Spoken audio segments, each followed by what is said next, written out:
ด่วนแจ้งเตือนภัยฝนตกน้ำท่วมในระยะวันที่1 หาวันที่ 3 กรกฎาคม 2025 อยู่ 16 เขตแขวงทั่วประเทศกรมอุตุนิยมและอุทกศาสตร์แจ้งเตือนฝนตกหนักน้ำท่วมและดินเจือนในระยะวันที่1 หาวันที่ 3 กรกฎาคม 2025 เนื่องจากว่าห้องความกดอากาศต่ำจะพาดผ่านภาคเหนือหาภาคกลางของประเทศลาวปองใส่ความกดอากาศต่ำที่ปกคลุมอยู่ประเทศเวียดนามสมทบกับลมมรสุมตะวันตกเฉียงใต้ที่จะมีกำลังแรงเพิ่มขึ้นซึ่งเจ็ดให้มีฝนตกในระดับคอยหาปานกลางอยู่เกือบทั่วไปและตกหนักหาตกหนักหลายอยู่บางท้องถิ่นแขวงภาคเหนือภาคกลางและบางท้องถิ่นแขวงภาคใต้ในระยะวันที่1 หาวันที่ 3 กรกฎาคม 2025 นี้คือแขวงพงสาลีหัวพันเสียงขวางอุดมไซ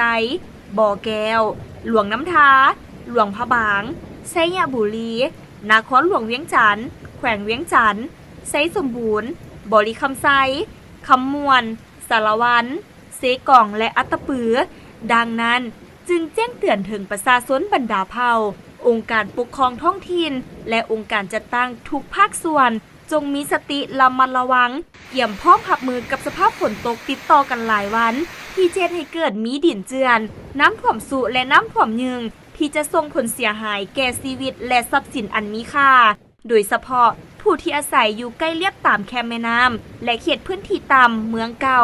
และสำหรับผู้ที่จะเดินทางผ่านภูสูงต้องได้ตรวจสอบสภาพอากาศสภาพหนทางและสภาพยานพาหนะก่อนออกเดินทางพร้อมนี้ขอให้ติดตามข่าวพยากรณ์อากาศจากกรมอุตุนิยมและอุทกศาสตร์อย่างเป็นประจำ